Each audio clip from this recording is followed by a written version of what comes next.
What we're going to do is we're going to finish today with parliamentary perspectives.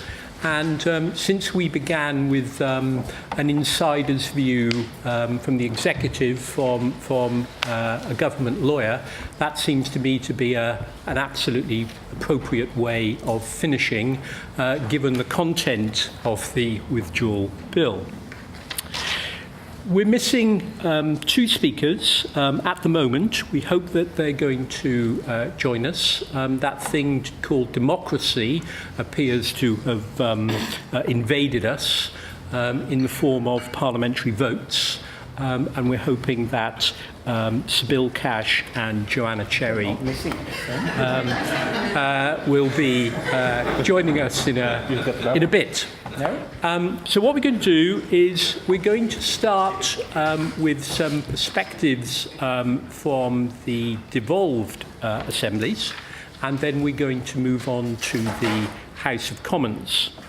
And Eluned Morgan is very helpfully, for these purposes, a nice bridge, if I may call you a bridge, Eluned, because, of course, Eluned sits both in the National Assembly for Wales and in the House of Lords.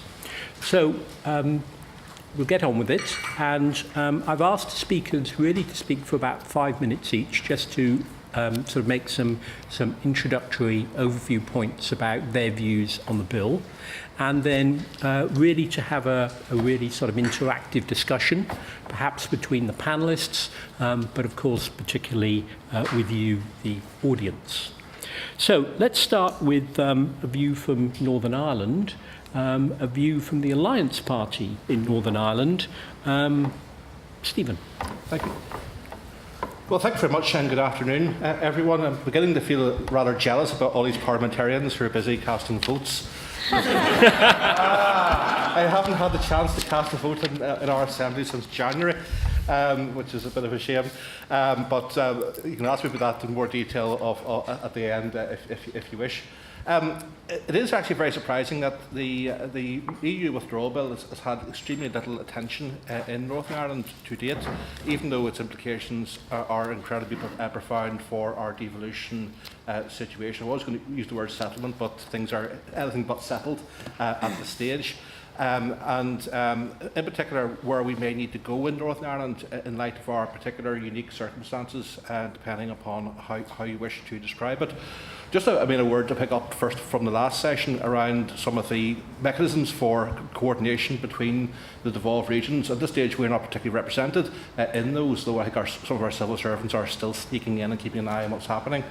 But the main forum for coordination between the UK government and the devolved administrations is through this beast called the Joint Ministerial Council, which does meet rather sparingly, and whenever it does meet, it meets in a very chaotic format. There's been relatively little discussion, I understand, around this bill itself within that particular structure, and indeed around the wider negotiation around Article 50. There's only a pre-notification of about 24 hours or 48 hours to the devolved regions of the UK papers before they're published, and certainly no question of any input from the devolved administrations into their particular context. That is an evolving situation.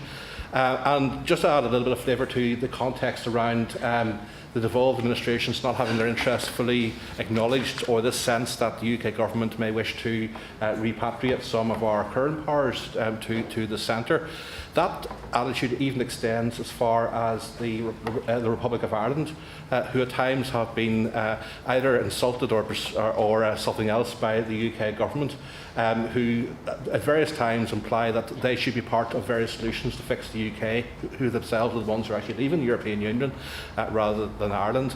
And occasionally UK government ministers, I won't name them to spare their embarrassment, have used phrases to their Irish counterparts along the lines of, "We know you're kind of independent, but," with a view to suggesting that they may wish to be helpful around sorting out some of the UK's mess from the Brexit situation. To its response usually is, actually we're a lot independent, and as you're about to find out in terms of the European Council, whenever it meets in October, around some of those particular challenges. And that even extends as well to some people on the right of the political spectrum here in London, We're making suggestions that Ireland themselves will be forced to have an air exit in order to find some sort of pan-island solution around some of the complex issues that are facing it. And the reality is that is not even remotely on the agenda in Dublin whatsoever. It's not going to happen. And economically, their interests lie more now with the European Union than they do with the UK. 40 years ago, that may well be the case based around things like agri-food, but today, with investment in Googles and Facebooks into Dublin, it's very much with Brussels. And even if the economics were towards some relationship with England being more important, the politics are very much around their continued independence. So that's very much a red herring that they are pursuing. My particular interest in the bill probably lies in terms of where we go in terms of Northern Ireland. Northern Ireland is much more affected by Brexit than any other part of the UK, not least because we have the land border.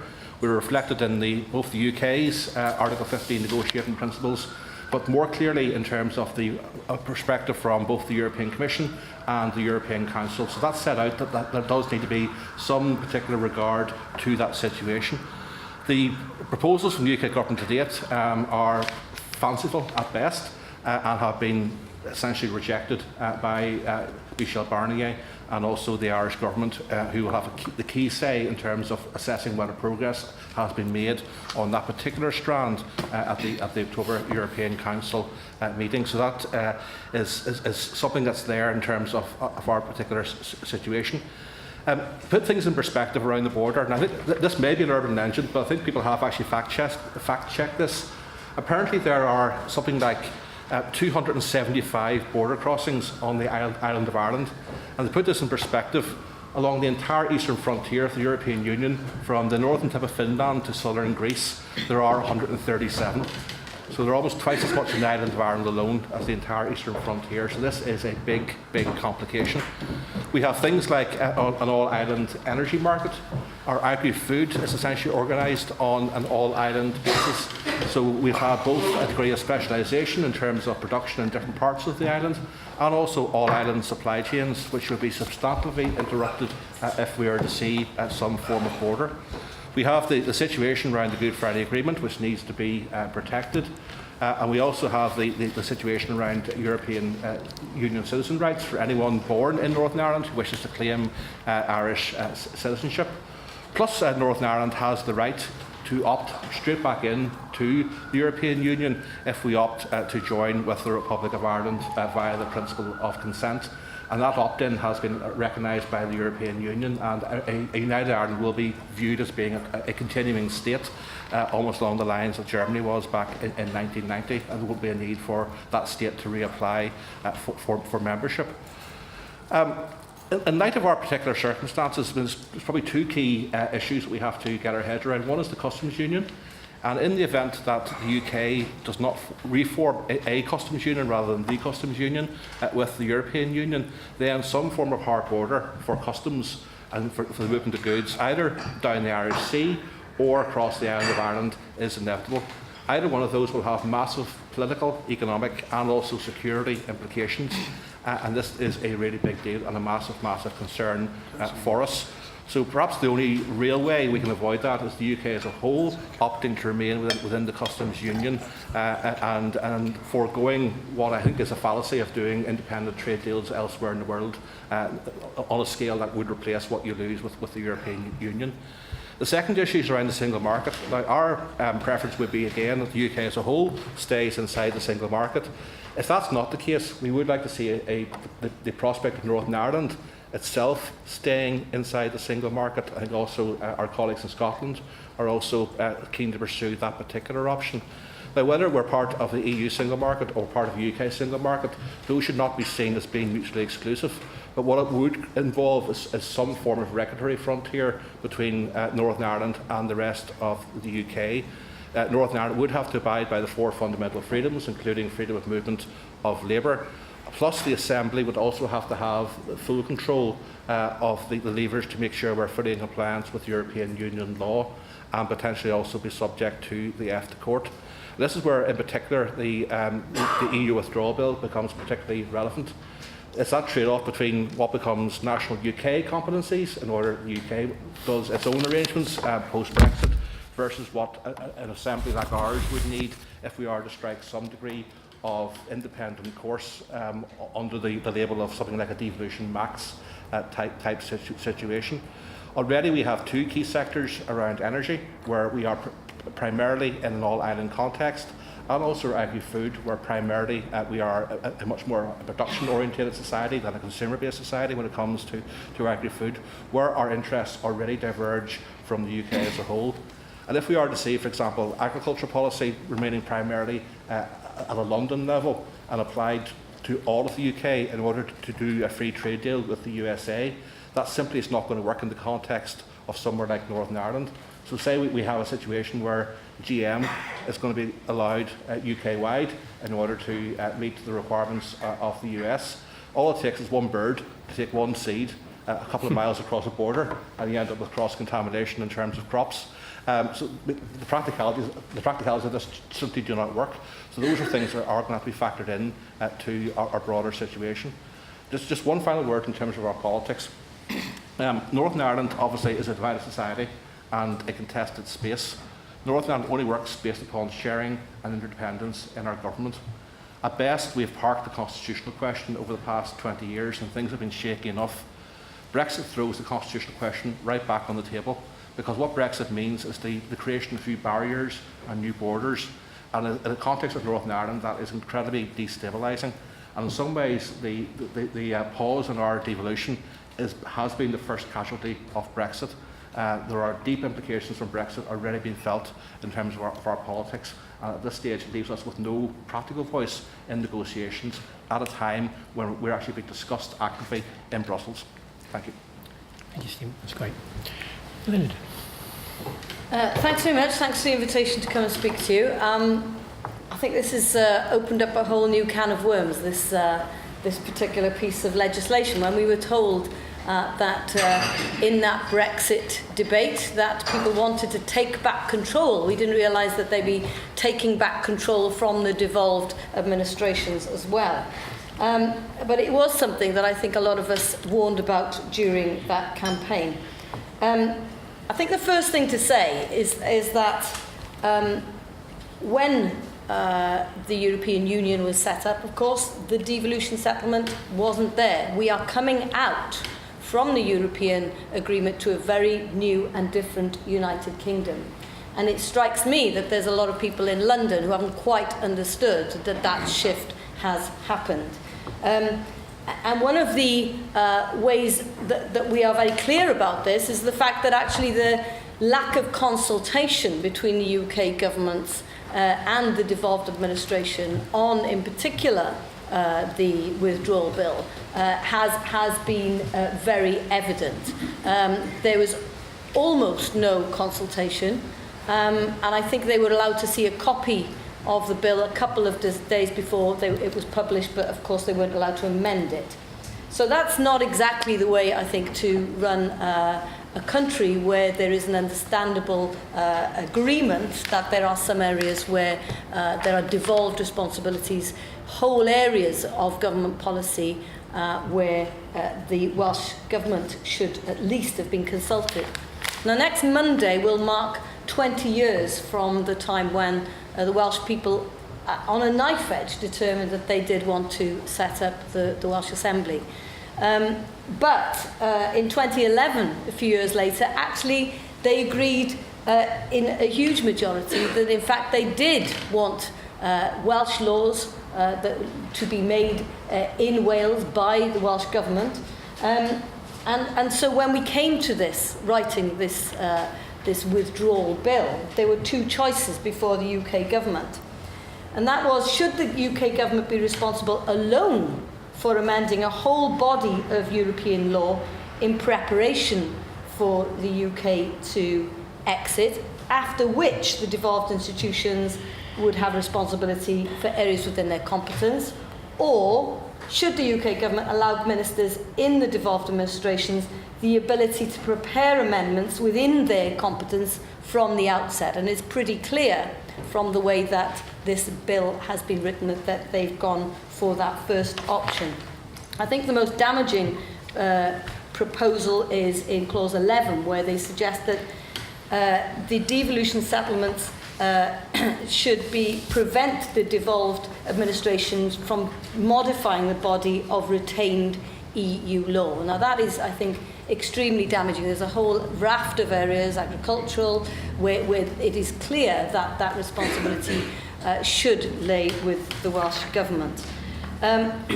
And of course, one of the key things is, for the first time, what we've got is the right of the UK government to legislate on devolved issues. Now, I spent a lot of time working on the Wales Bill last year, making sure that we had a new model, a reserved model of governance where it was very clear where responsibility should lie. And what strikes me with this new approach is that actually we're having the reintroduction of the conferred model of governance through the back door, so that it is up to the UK government to determine when and how they will allow the Welsh Government to become involved in areas that are indeed their responsibility. And then, of course, there's the whole issue about the Henry VIII clauses. And it does, of course, suggest that the minister in London can rewrite legislation passed in Edinburgh and Cardiff without any consultation, not just with Government of Wales, but also with Assembly members. And I think that's quite important for me as a backbench Assembly member. It's not just about the Welsh Government having the responsibility to scrutinise this law. The Welsh Assembly members, the Welsh Assembly itself, should have the responsibility to oversee those laws. That's why there was a huge degree of a discussion last night about the rights of Parliament. Well, there's the rights of the Senedd members as well, and I think it's important that those are not underestimated. But one of the key things you must remember is, if the UK government wants to take these powers, wants to explore taking these powers, where are they going to go for the expertise that in those areas that are already devolved? How do they know how the environment is actually controlled and organised in Wales? We have our own Environment Agency. They don't know anything about that and how it works. So the only practical answer is that they're going to have to consult with the Welsh Government anyway. So it doesn't make much sense, I think. The other thing, of course, is that the government has said that they will seek legislative consent for certain provisions in the bill where there is a devolved responsibility. And I've got to tell you that the feeling within the Welsh Assembly at the moment is that we will be withholding consent unless we see some radical changes to the bill as it's proposed at the moment.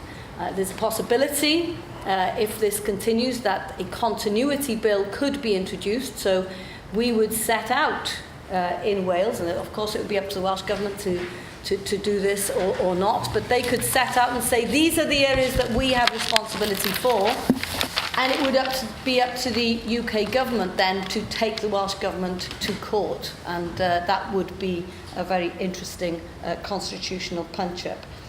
So I do think that what we need to see now is a much better degree of trust being built up. I think we all understand that if you look at agriculture, for example, that of course it makes sense that ultimately we have some kind of UK common market in agriculture. But those agreements, they have to be made in agreement with the Welsh Government and not imposed from the outside. So the changes that I think absolutely need to be made to the bill in its current form is to eliminate any reference to Minister of the Crown, the ability to amend what is devolved law. I think that's important. We need to see that there are circumstances where we need to, yes, create those UK frameworks, but it has to be done in agreement and with the consent of the Assembly. And I think it's important that we understand that in the same way as Parliament here can't be overlooked and sidelined, then the Assembly shouldn't be overlooked and sidelined as well. Thank you. So now we move to some House of Commons perspectives, and very happy to say that Sybil Cash has joined us. We'll start with Hilary Benn, and then we'll move to Sybil, and in the hope that Joanna Cherry does finally get here. Well, Richard, thank you very much, and thank you for your kind invitation to join you here today. I suppose I would describe the EU withdrawal bill as necessary but insufficient. Necessary in the sense that there needs to be a bill to give effect to the process that the government has set out of lifting up European law, moving it across and putting it down into UK law, so it continues to have effect the day after we have left. But its fundamental flaw is, to put it very mildly, it pays insufficient attention to the principles of parliamentary democracy, and I would echo very much what Elena just said. This is not exactly taking back control, because the powers which the government proposes to take for itself are frankly breathtaking in their scope and extent, including the power by secondary legislation to amend other acts of Parliament, and most extraordinarily of all, to amend the bill itself after it has been enacted.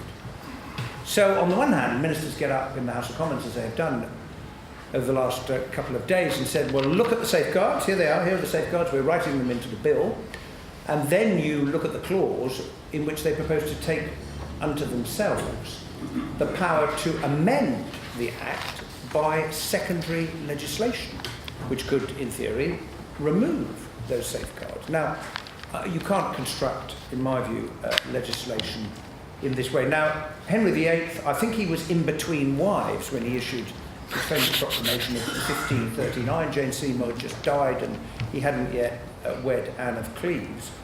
But it's not for nothing is that comparison made.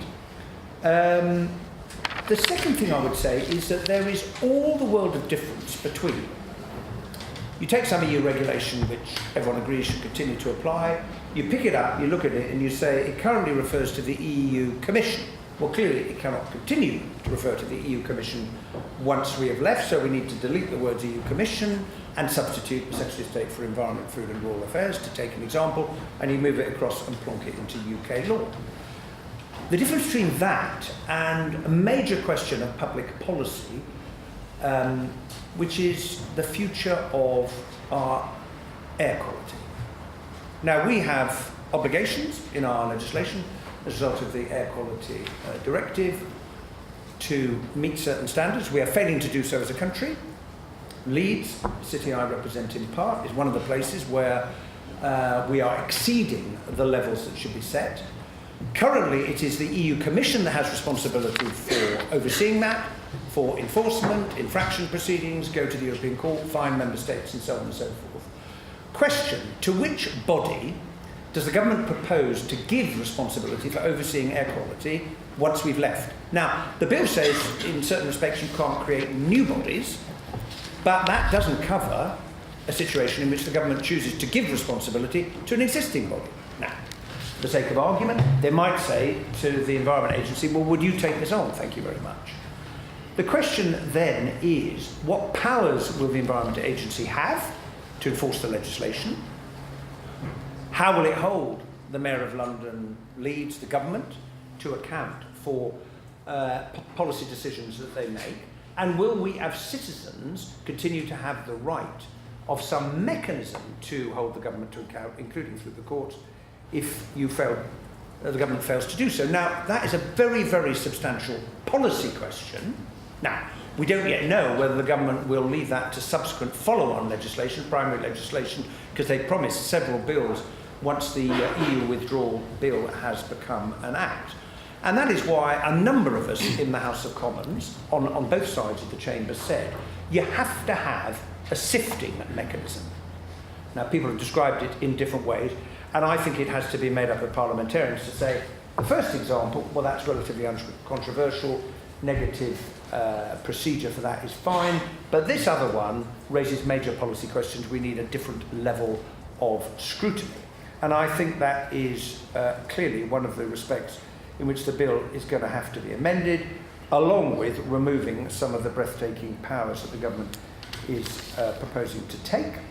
There is then the question of the withdrawal agreement, clause 9 of the bill. I asked David's question on Thursday.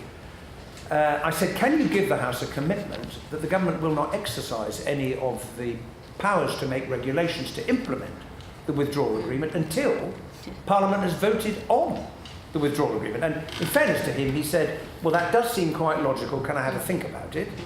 And David Lidington said last night, we're going to think further about this. I put down an amendment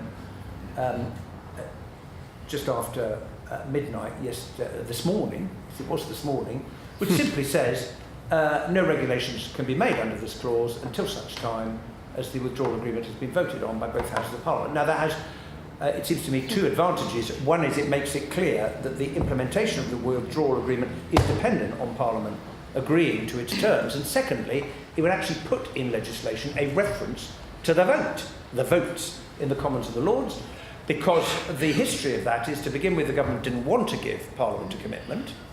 And I would just, at this point, say this, that at every stage, from my point of view, the government has had to be pushed and prodded and cajoled into taking the role of Parliament seriously and understanding that we have absolutely no intention as the House of Commons in being a bystander in this process. We intend to be an active participant. And we are now in the backbenchers Parliament, as it has been christened, since the result of the election. The government doesn't have a very big majority.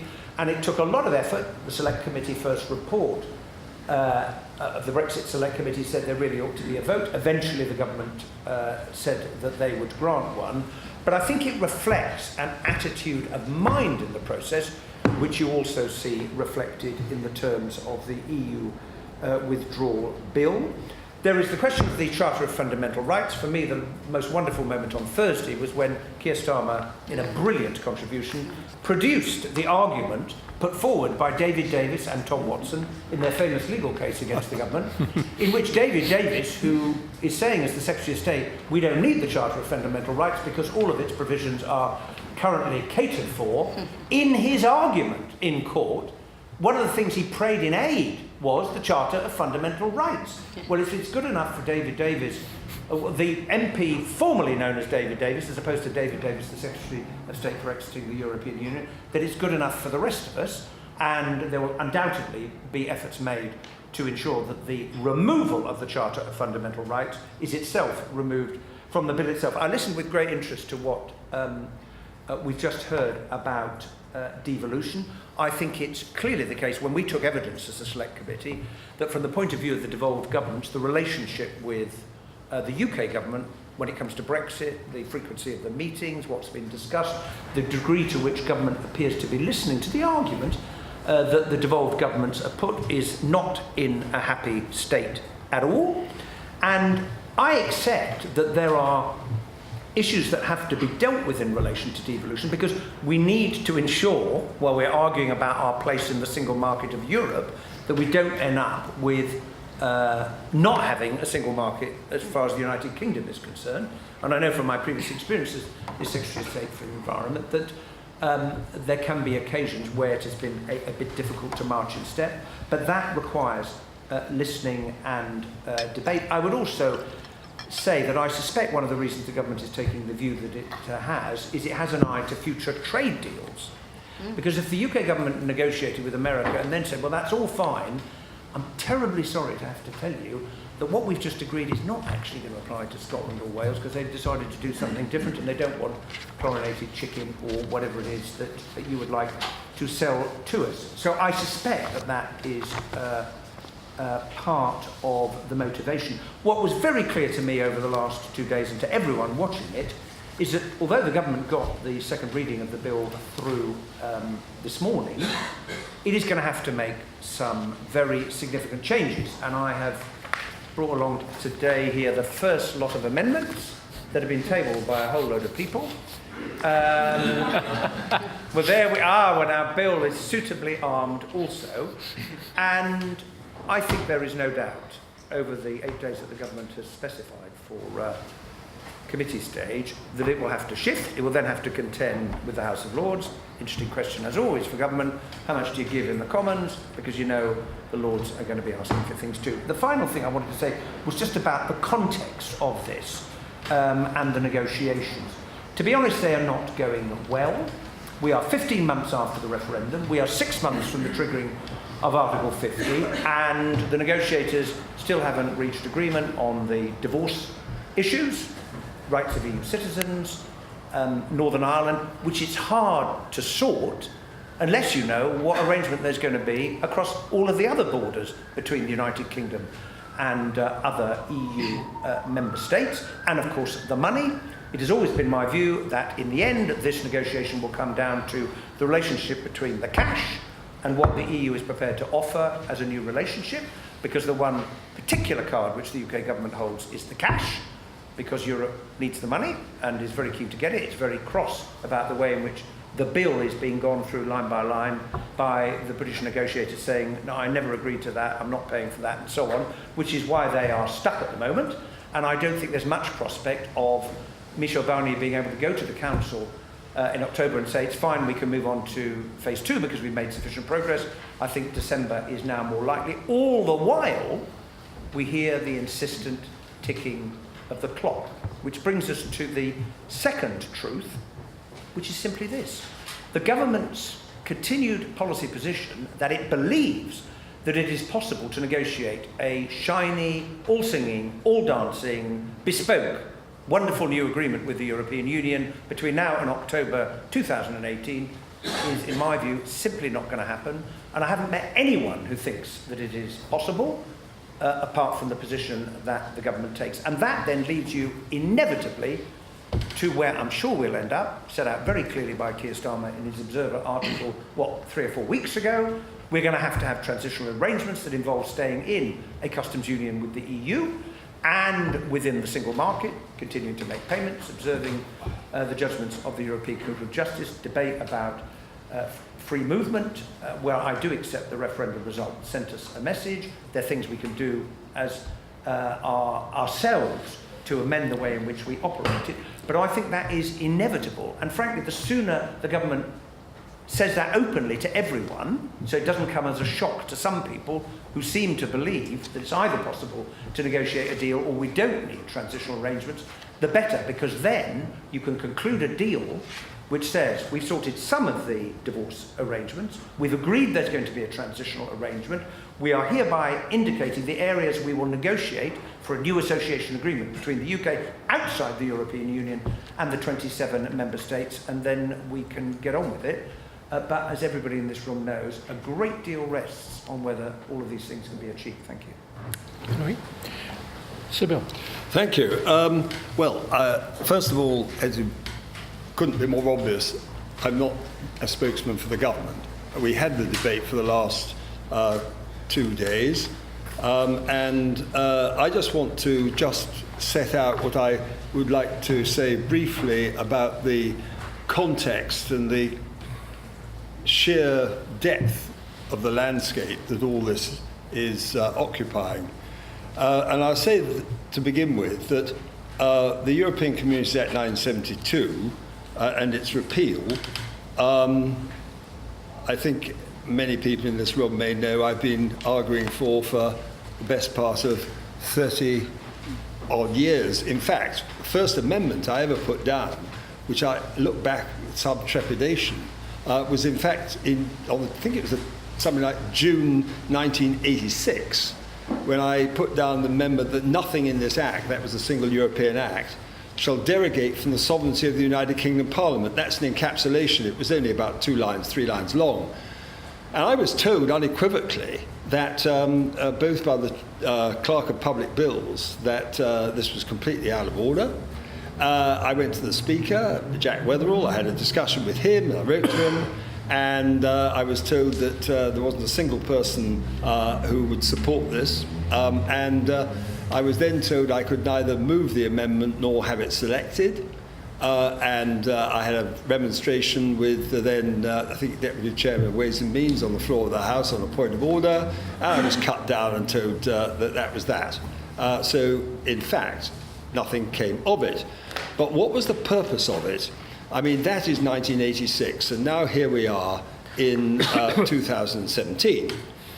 The truth is, and it's again a matter of record, that I led the Maastricht Rebellion against John Major's government, and to a very significant extent, likewise with David Cameron over his failed negotiations.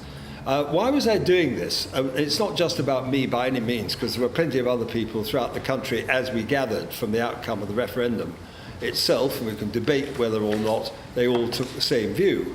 But as a matter of fact, or for the same reasons. But actually, the truth is that the biggest power grab of all time, and I've heard this being mentioned over and over again, and for those who may or may not have heard what I said on Thursday last week, of course, the truth is the biggest power grab of all time was the 1972 Act itself. It absorbed all the legislation from 1956, which had already been, and all the case law, including Van Gendon, Loosen, and Handelsgesellschaft, for those lawyers who are here, which asserts the supremacy, indeed the primacy, of the European Union law over constitutions as well. And I battled on in relation to these matters right the way from Maastricht to Nice, Amsterdam, and again Lisbon at the end. But the essence of it is that, and I've been chairman of the European Scrutiny Committee for 6 years, and I was chairman, I was a member, I've been a member of it actually since 1985. So that's quite a long time. So I've seen quite a lot in that space of time. And the truth is that it's not just about the extent to which there was a power grab. I believe things have changed. This is essentially a constitutional as well as a political question. I will touch in a moment on the, as I see it, the lack of advantages that accrue in areas such as the single market and the customs union, which is at the essence of why we're taking the line that we are.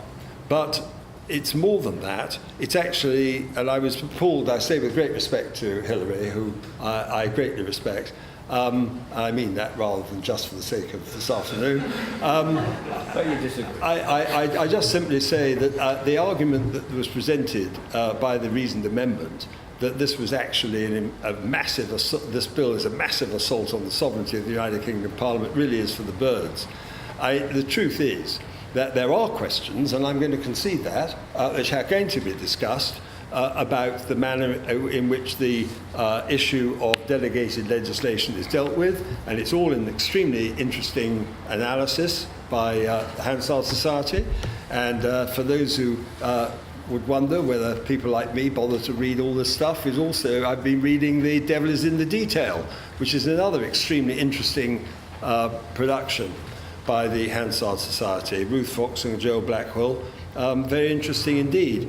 And it raises some very important questions. And it's certainly true to say, and I think Hillary said so just now, that these matters are going to be discussed in the committee stage, and amendments put down by Dominic Grieve and others are going to be debated, and we will discuss them.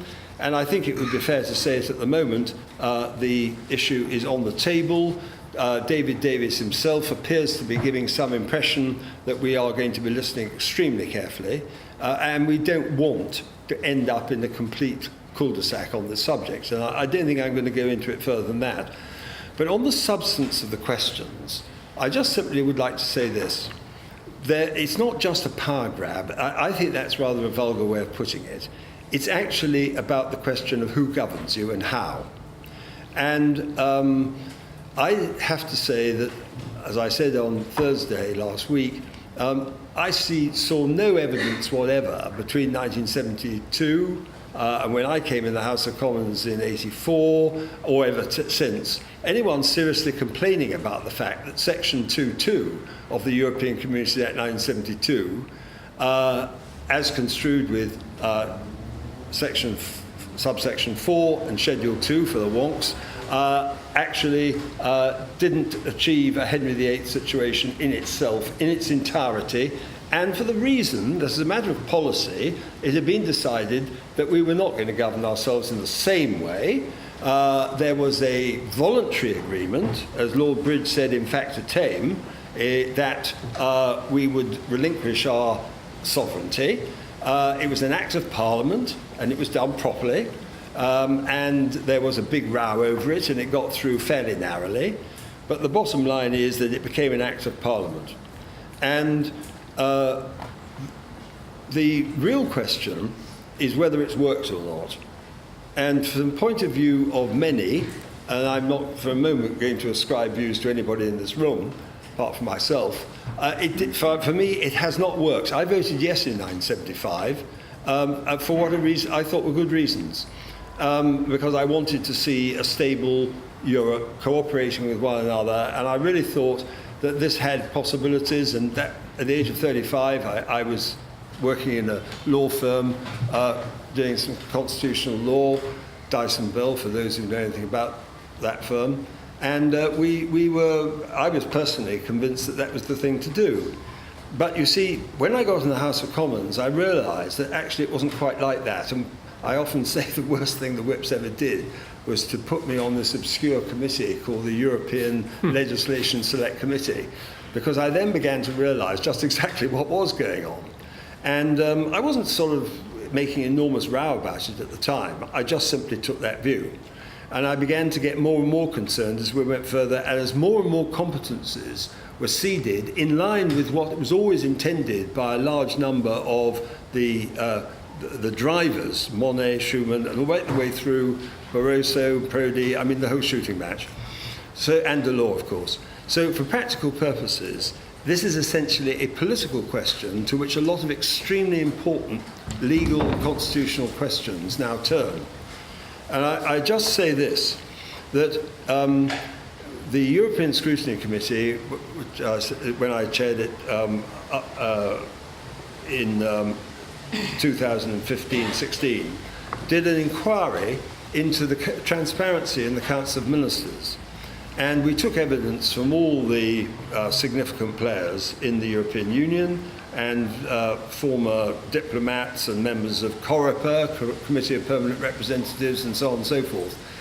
And it became quite abundantly clear, not just that we thought that there was something highly deficient about the way in which the Council of Ministers was operating, but that they did too. And I would actually like to pay particular tribute to Simon Hicks, Professor of Politics, I think Harold Lasky, Professor at London School of Economics, on Vote Watch, who've done, I haven't got time to go into it all now, but the majority voting system is generally speaking not applied, and I'm sure many of you in this distinguished body know that, but it's not known outside. It's actually done by consensus, behind closed doors, and it's almost impossible to find out with any degree of accuracy who's made the decisions, how they were made, and the record of the reasons for making the decisions. And bear in mind, there's a regulation, for example, and we were told by Geoffrey Rippon in 1972 that it was thought highly improbable that there would be any changes made under these procedures. It would only be in exceptional circumstances. I think that the legal database of the EU now tells us that there are, I think I'm right in saying, 15,000 or something like that regulations, and God knows how many directives and so on.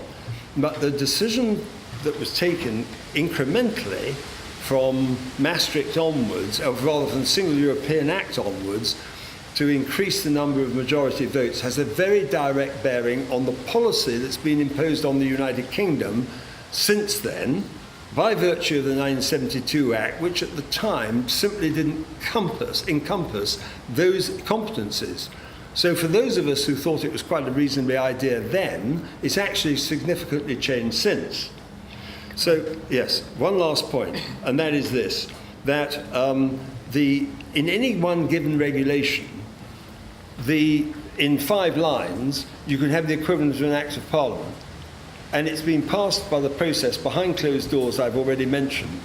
So there are really serious reasons for saying that the repeal bill, the withdrawal bill and repeal bill, which are all part of the same thing, actually is justified in returning sovereignty to our United Kingdom Parliament, because it's not necessarily, from the point of view of many people, most emphatically not from mine and my friends' point of view, something which is in the interest of the United Kingdom. We want to govern ourselves. Finally, one last point on the single market.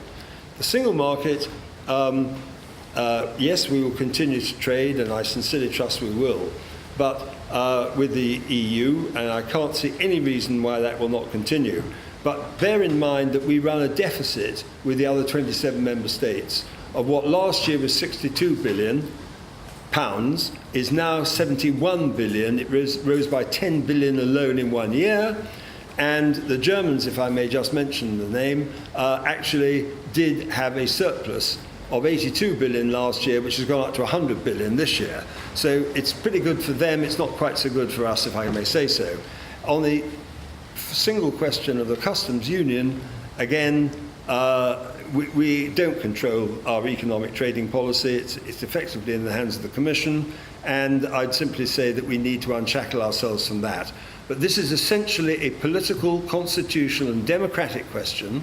It was decided by the House of Commons last night. Naturally, I'm very pleased, but I will say, Hilary, and indeed to anybody else who's interested in the views of those of us who fought for this for a long time, that we are going to have to be very conscious of the arguments that are being presented on such matters as are contained in these worthy papers by the Hansard Society with regard to the manner in which delegated legislation is handled. But I don't buy into the argument that it is a power grab by the United Kingdom government at the expense of the of Parliament itself. I think it's the other way around. There we are. Thank you. Right, well, some fascinating and very different views. So, in the usual way, can I take maybe 2 or 3 questions to the panel at a time? Sir, the back. Yes, John King from The Economist. First I should say I agree with everything you were saying, which puts me on that side rather than Well, we know that, John. But I have one question still to Hilary and his supporters on the question of the final vote, which you've been pursuing for a long time. You want Parliament to have a vote, the European Parliament to have a vote, which obviously makes a lot of sense. The problem with it is what happens if Parliament says no? Because my reading of it is that the answer then is Article 50 applies and the United Kingdom would leave the EU with no deal at all. Sorry, I was looking for some gender balance here, actually. I'm struggling at the back. Yep. I discovered that 71.7% voted to leave in Wales, and yet the impression given is that Scotland, Northern Ireland and Wales are one unified body.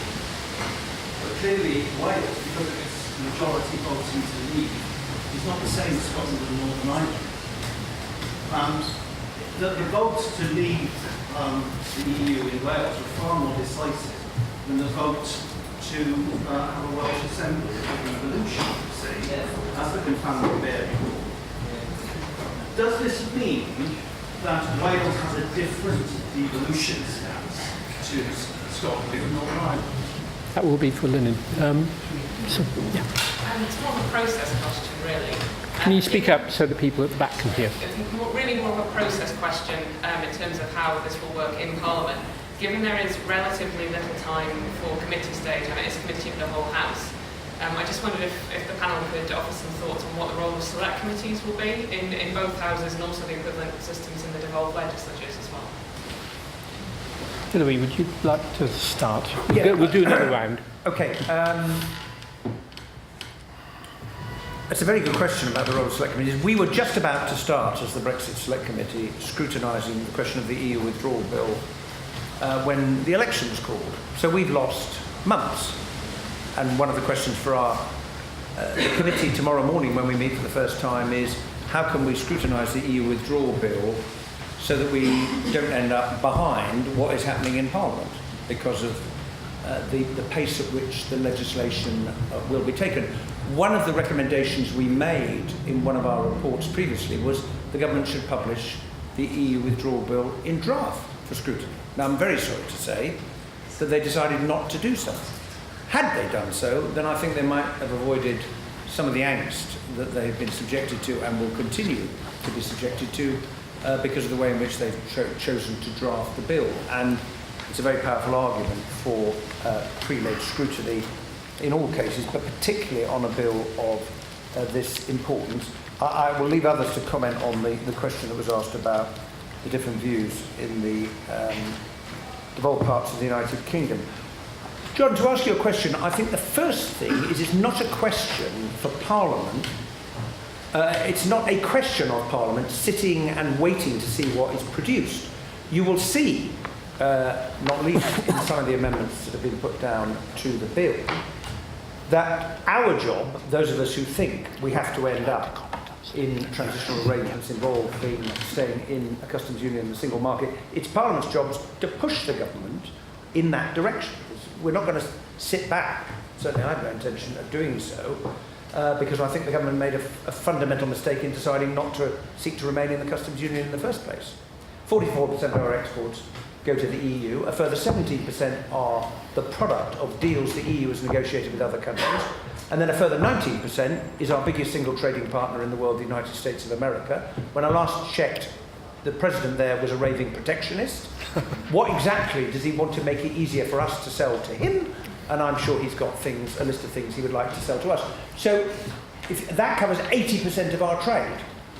And we still sell to China, even though we don't have a deal. But anyway, the government didn't quite end up in this place. Now, I hope that the deal will involve the kind of transitional arrangements that Keir Starmer has set out, which is where we have to land, because the alternative doesn't bear contemplation. But if the Parliament decided the deal was not acceptable, the advantage of Michel Barnier having said we will finish the negotiations by October is Parliament could say to the government, we're not prepared to accept this deal.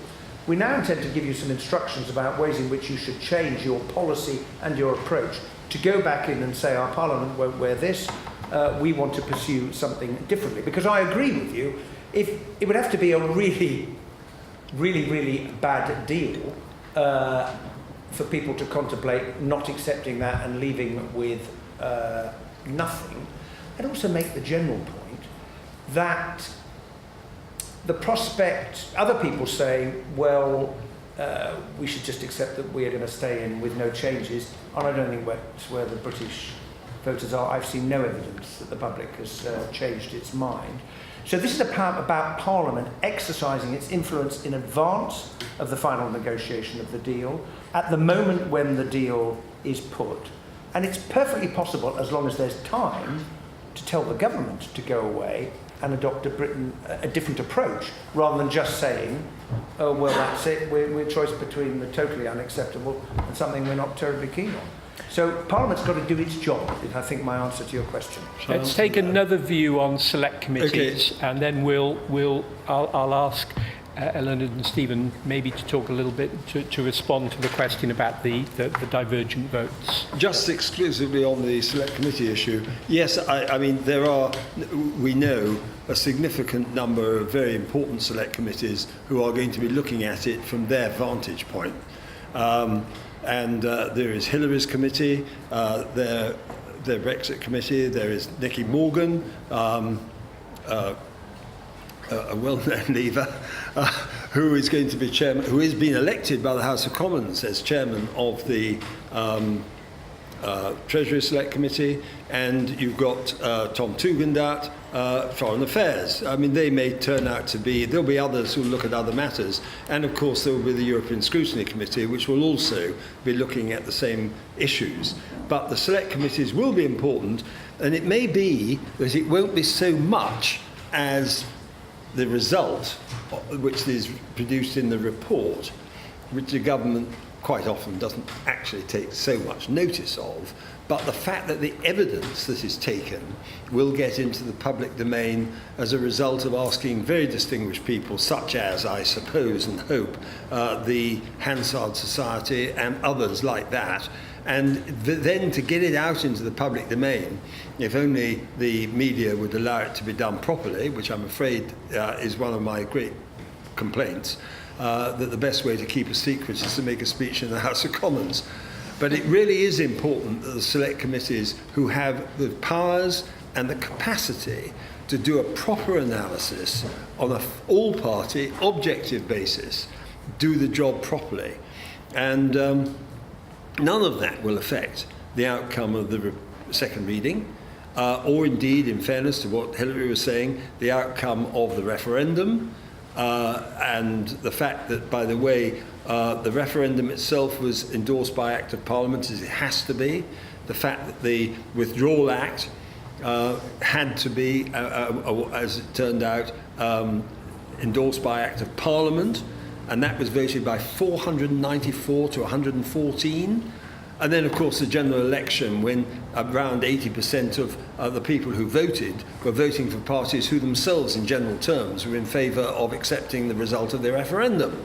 So there is a real fusion, as I said last Thursday, between democracy and sovereignty and the operations in the House of Commons. But to answer the important question, it is very important, I think the select committees individually and collectively have an enormous responsibility to bring in the right people, ask the right questions, and to ask very tough questions, because I think that is the best way in which the select committee system functions. Lynn. Just to clarify that the vote in Wales was about 52% to leave and 47% to stay, and the most recent opinion polls are showing that actually that situation would be reversed if we had the vote today. So, so what does that mean, and how has the Welsh Government positioned itself? Well, I don't speak for the Welsh Government, but one thing is clear, and that is that they are determined that whatever happened in that vote, that people did not vote to make Wales poorer.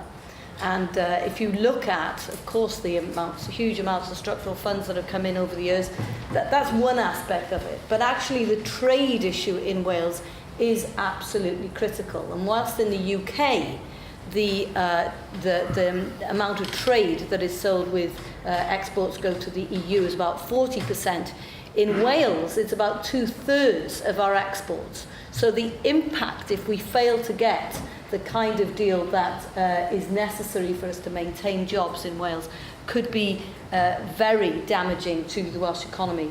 And just to give you an example of that, about 90% of our trade in lamb exports that are exported go to the European Union. And so if we didn't get the kind of deal that we expect without any barriers to trade, then that could be catastrophic to the 58,000 people employed in the agricultural community in Wales, and of course all the ancillary things that go alongside that. Can I just say one thing on the deal, and Bill talked about the lack of transparency when we're talking about trade deals. Well, I worked in the European Parliament for 15 years, and I can tell you we went through detailed scrutiny of exactly what the regulations would be. It was open, it was transparent. We went through that detail. We were elected representatives from this country. The UK government also, of course, had a say in every piece of legislation that came through. This is not something that's imposed by the Commission. But what would be interesting for me to know is how much transparency would we see in terms of a new deal with Japan? Would we be able to see what kind of widgets would be accepted? Would we be allowed some kind of a say in those kind of detailed negotiations that actually does happen within the context of the European Union? My guess is that we wouldn't. So what we'll be getting in future trade deals outside the European Union is actually much less transparency than we had within the European Union. Stephen. And just to pick up on that last point as well, I think it's important that the UK does not underestimate the determination of the EU 27 to have solidarity and to protect the remainder of the European Union. And the notion that certain economies or countries are going to peel off from that consensus, I think, is a little bit over-optimistic. There's a real determination, and in particular from speaking to the Irish government, that indeed even transcends some immediate economic considerations that are there. I also want to stress as well that it's really important that to get away from the notion that a one-size-fits-all Brexit will work for the UK as a whole.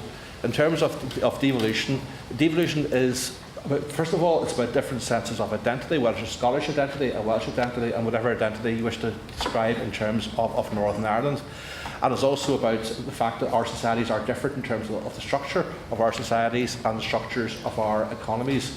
And to put that into some perspective, if we were to have no deal and revert to what's called WTO rules, the Northern Ireland agri-food sector would be wiped out virtually overnight. Now, it may well be about 1 or 2% of the economy of the UK overall. In Northern Ireland, it's around about 10%. In terms of production, if we were faced with having to pay EU tariffs for movements on the island, there are some production techniques where goods will actually move 4 or 5 times across the border in terms of the actual production system itself.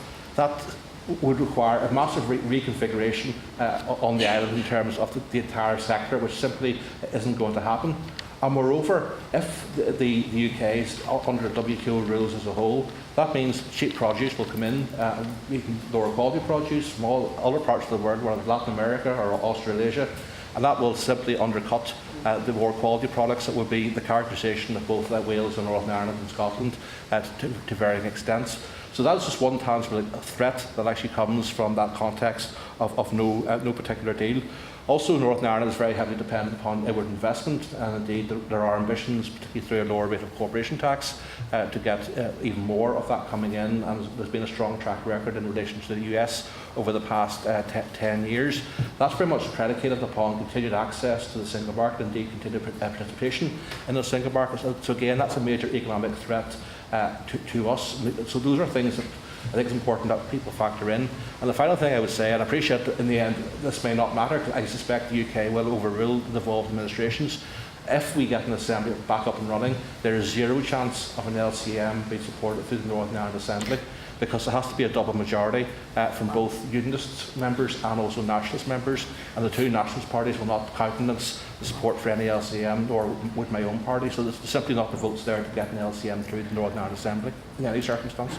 Right, we'll have one more round of questions. Sorry, Robert, behind you, I'm afraid. Robert, yep. No?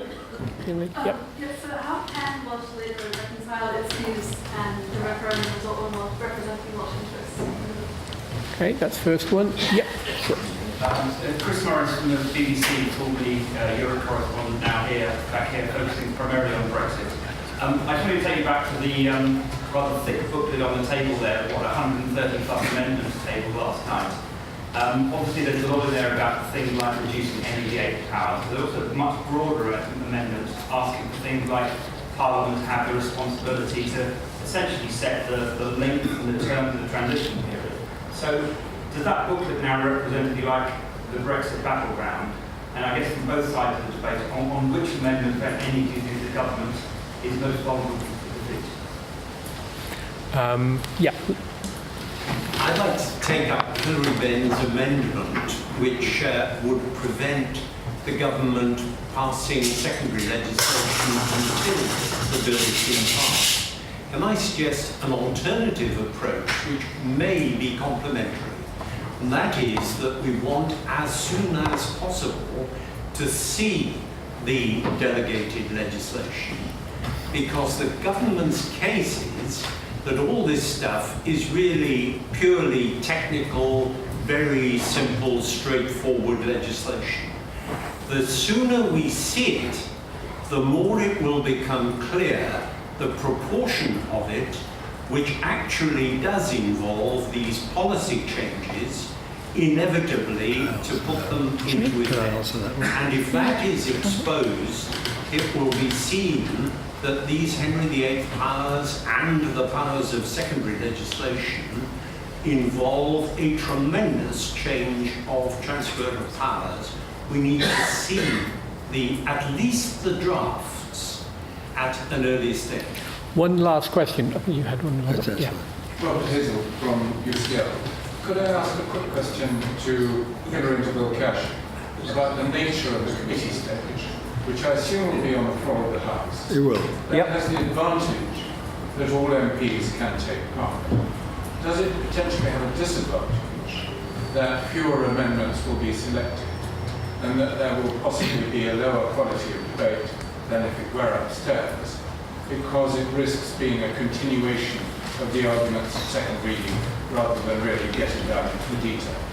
Helen, would you like to deal with the Welsh Labour question first? I think the Welsh Government would argue that actually they are keen to represent the Welsh public interest. And the Welsh public interest, of course, they've understood that the majority voted in favour of Brexit at that time, but they voted on the basis of certain promises that were made, including £350 million to the health service every week. If those promises are not honoured, then it does make life difficult. I think what is clear is that the Welsh Government understands that Brexit, yes, people voted for it, but the question then becomes what kind of Brexit? And the Welsh Government has been very clear that they think that the Brexit that would serve the Welsh interest best is one where we would have maximum access to the single market, free and unfettered. And they have actually produced a whole series of very comprehensive and detailed documents on all kinds of issues relating to Brexit and Wales, the most recent one being immigration, where they've done a real analysis of, what is it, what would the impact be on the economy. It's fascinating to see the UK government has just charged ahead and had this leaked document, and they haven't done the initial analysis first. That's not the way the Welsh Government is working. It's all being based on evidence, and I think that's probably the way the UK Government should be going. Would you like to answer the... I think we've got a couple of Heads Commons questions. Thank you again for the evidence you gave to our committee a few years ago. And I'd simply say this, that constitutional bills are always taken on the floor of the House, and you're absolutely right, it will be. And I'm sure that Hillary will agree with me that there will be some, shall we call it licorice all sorts. There will be a lot of extremely good arguments, and there'll be some repetitions and some not so good arguments. Ultimately, it's going to decide, as everything ultimately does get decided in the House of Commons, by numbers. Who's got the most votes? And it may be rather disconcerting when you've got matters of such incredible importance that this will be a question of how the numbers fall out. Because you are completely right. These matters do need to be given the greatest possible consideration. And my experience in all the bills, European bills that I've ever had, I put down 150 amendments to Maastricht and likewise to Lisbon, and so it goes on. And they get grouped. And so the decisions are ultimately taken. They're taken on the first amendment, usually, at the beginning of that particular group. And you may have people popping up and saying, I've got something important to say about X, Y, or Z, but it just gets lost in the welter. And from some points of view, but it's the way the system is, and therefore we have to be realistic about it, it is not going to be a forensic exercise of the kind that many people might reasonably have hoped that it could be, but it won't be. And I've got to be realistic about that. But on the other hand, I gave my reasons why I believe ultimately the decisions that are going to pass through the conduit of this bill are for the right reasons. They have been taken by the people as a whole, but I do agree with you that that's your implication, that the debates may not be as satisfactory as, if I may say so, some of our greater and more perceptive academics would prefer. Hillary. Well, Robert, to answer your question, it seems to me 8 days is also insufficient. How many days for Maastricht? You'll remember this off the top of your head, Bill. Well, so would your father, of course. I know, but he's not here to answer the question, but you are, so sadly. But, yes, no, I agree. How many days? Look, Just remind us. It's 8 for this. No, I know, but how many in Maastricht? Oh, heavens alone knows. There are an awful lot. 22 or 24? Well, there you are. Yeah. Well, then I think the point is made. Here is this incredibly important bill, which is going to be sorting out our legislation as a result of leaving the European Union after 44 years, and the government thinks that 8 days is sufficient. I don't think that it is sufficient, which is why we voted against the programme motion. And the idea that you might tack on additional time later on isn't much help, because because of the timetabling motion, you'll have gone past the clauses where you wanted more time to debate. Chris, to answer your question, is this now the battleground? Yes, it certainly is. Where's the government most vulnerable? Well, in effect on the amendments, where the largest number of Conservative MPs have indicated that they're minded to make amendments that the government may or may not like. And that goes to the heart of the makeup of the new Parliament, because we saw in the summer, on a completely separate question, Stella Creasy and some other backbenchers from all parties put down an amendment to the Finance Bill calling on the government to pay for abortions for women from Northern Ireland who come to the UK. It wasn't the government's policy. The moment the Speaker announced that he intended to put Stella Creasy's amendment to the vote, within, I think, 3 hours, the Chancellor of the Exchequer stood up in the House of Commons and announced the government had miraculously changed its policy. Why did it do that? Because the whips told the government, you move or you lose. And that is going to be exactly the same process. It's called numbers, isn't it? In relation to this, and of course the numbers are now different because of the outcome of the election. On your point about my amendment, well, my amendment relates to the withdrawal agreement, and clearly you need to see the withdrawal agreement first, both for Parliament to have an opportunity to vote on it, and indeed for the government to draft any regulations, because it depends what the withdrawal agreement says. More generally, I think you are right, and it seems to me there's a way of allying stuff in draft with this notion of a sifting mechanism, because Parliament will need to establish a body that is going to look at all of these and say, well, that can go that way, and this has got to go that way in terms of scrutiny. And I'm pretty confident that we will see the government move on that, because I don't see how you can do it on any other basis. Could I just, one last, Chris, if I may, just on this question of these amendments. As I indicated, when I put down my amendment on legislative sovereignty in June 1986, it was disallowed because it was said to be outside the scope of the bill. That is actually possibly an area where we haven't yet been able to be sure what the outcome will be. So there are amendments I've seen here which I think are challengeable on that account, but I'm not going to attempt to tell you which ones they are, and certainly not tell Hillary I think his would be. Ellen, would you like to contribute a perspective on that, on the House of Lords here? Yeah, just from the House of Lords perspective, of course, there is no limit in terms of timing, and those peers can talk. I know there is people are clearing their diaries for December, January, probably February. This is going to go on, and peers are going to love it. They love a constitutional debate, and there's no bigger constitutional debate than this one. So, and of course, the thing you've got to remember is if you think there's no majority in the Commons, if they don't have the votes in the Commons, they certainly don't have the votes in the Lords. And people are gearing up. They are licking their lips on this one, and I think it's probably worth remembering that the Lords will have a lot to say of this, whilst, of course, respecting the supremacy of the House of Commons. And on that exciting prospect, I must draw proceedings to a close, since I'm told that at 5 o'clock we must be out of this room, so it being 3 minutes to 5, that will just about give us enough time. Can I please invite you to show your thanks to the speakers?